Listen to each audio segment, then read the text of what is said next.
Senator from Mississippi. Mr. President, yesterday the government of Guatemala took a decisive step toward regaining sovereignty. Guatemala revoked the visas of and deported 11 UN personnel working for the International Commission Against Impunity in Guatemala, better known by its Spanish acronym CICIG. Chartered in 2006 to help the Guatemalan state fight corruption, CICIG had morphed into a modern-day United Nations proconsul, selectively administering justice and abusing power in ways never intended.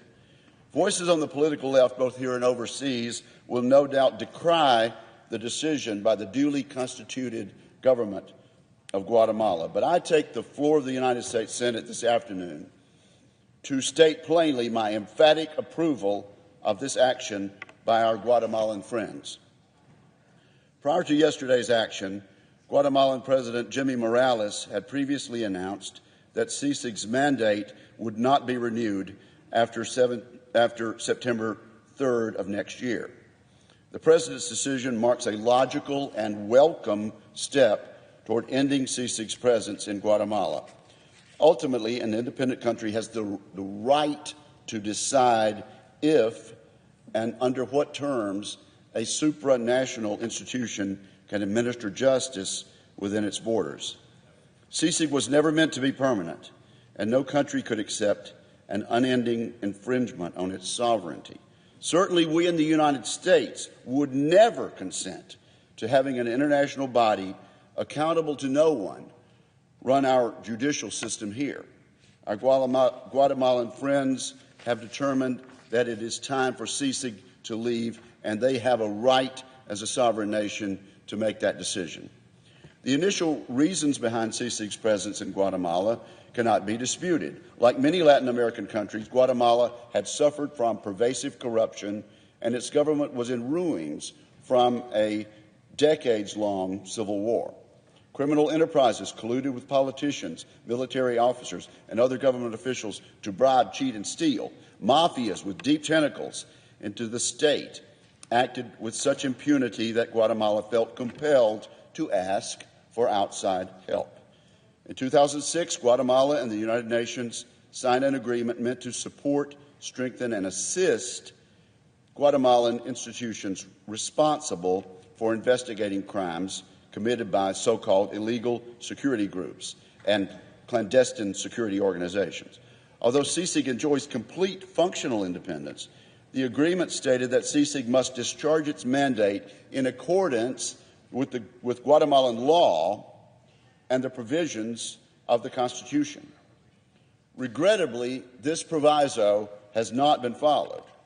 Despite noble goals, it has become apparent that CICIG is not being held accountable to either Guatemalan law or the United Nations.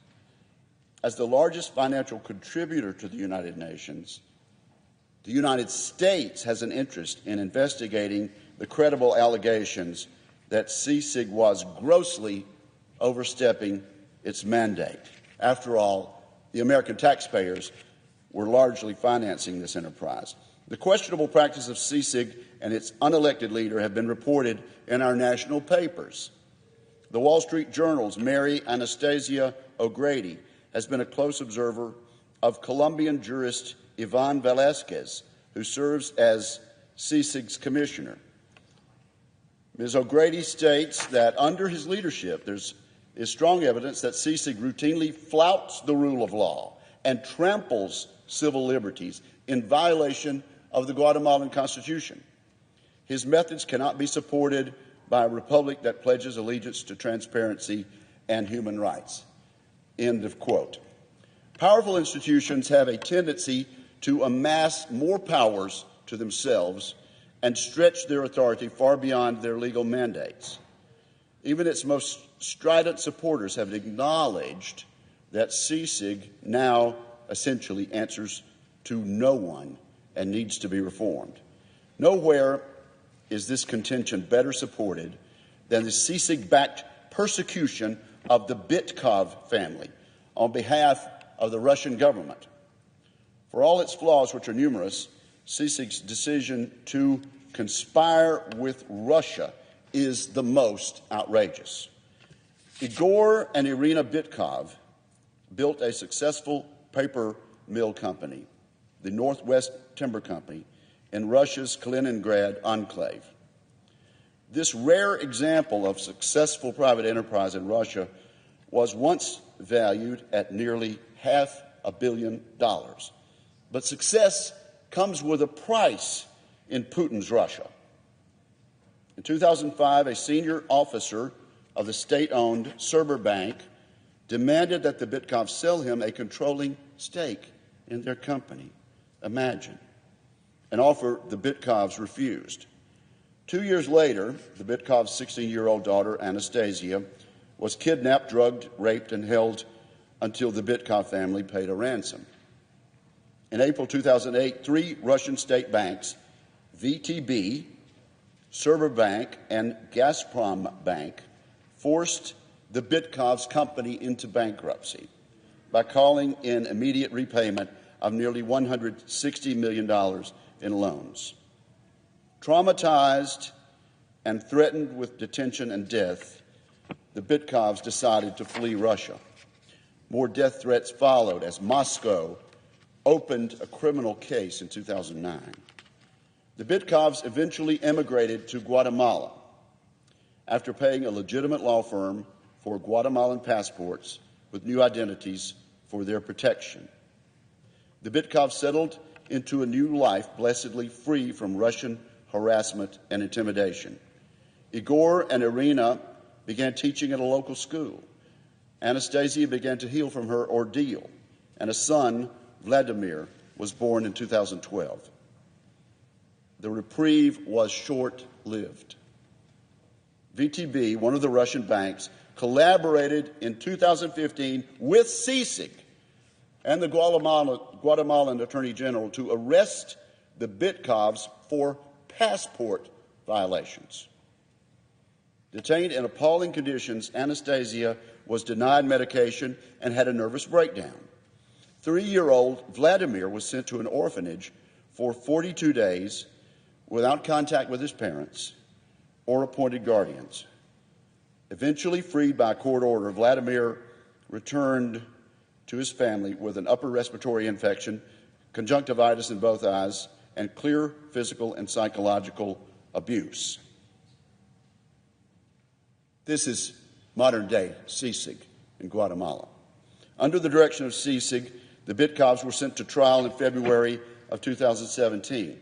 The Guatemalan Court of Appeals, however, enjoined the Bitkovs' prosecution, stating that the family was not criminally liable for passport violations. Despite this injunction, a lower court, at the behest of CICIG, went ahead with the case and eventually sentenced Igor Bitkov to 19 years and Irina and Anastasia to 14 years in prison. Let me repeat, 19 years and 14 years for passport violations. Passports that they believe were legitimate based on legal advice they had been given. For infractions that usually are settled with a fine at worst, and all in collaboration with CICIG and the Russian accusers. Following more convoluted legal wrangling, Igor Bitkov was released on house arrest in May. But inexplicably, Irina and Anastasia remained in jail. More injunctions, more appeals, more tortuous legal proceedings. Irina and Anastasia were finally released on bail in mid-June. This is CICIG in Guatemala.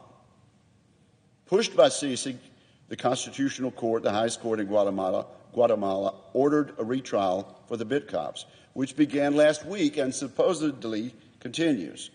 American taxpayers who are footing the bill for CICIG have a right to ask Commissioner Velasquez and his CICIG team, is this the way to fight corruption in Guatemala? In short, CICIG, under the direction of Commissioner Velasquez, has gone from fighting corruption to doing Vladimir Putin's dirty work.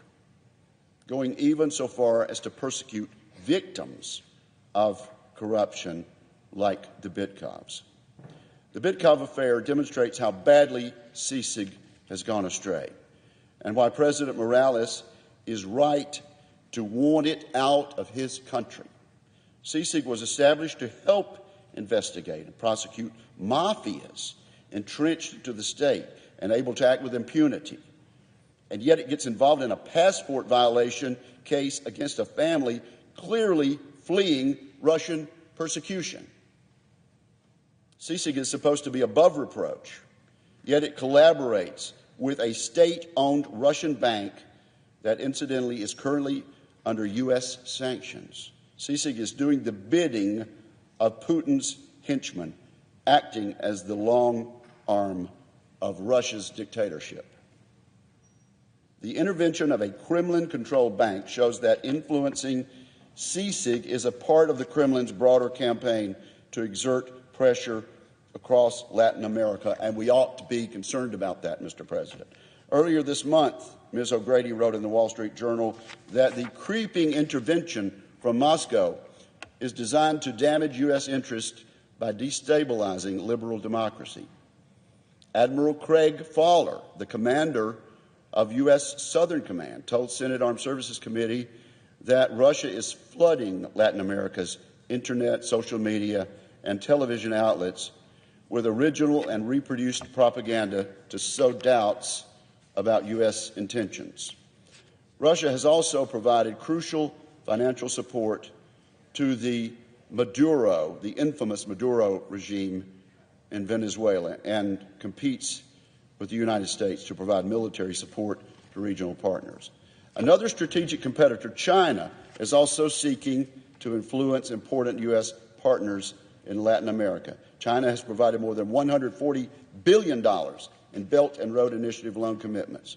Beijing is now Latin America's second-largest trading partner. Although CSIG once played a significant role in exposing and prosecuting serious corruption, it has now fallen victim to Lord Acton's famous observation that power tends to corrupt and absolute power corrupts absolutely. President Morales has made a decision as the duly elected head of a sovereign country that he will no longer tolerate an increasingly neo-colonial force.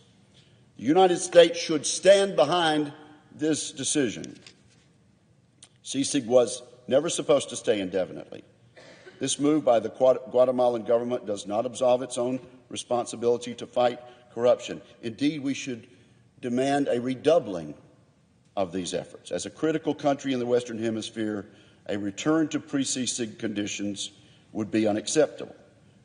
This is the chance for Guatemalans to work toward the justice that CSIG abandoned with its complicity in Moscow's vendetta.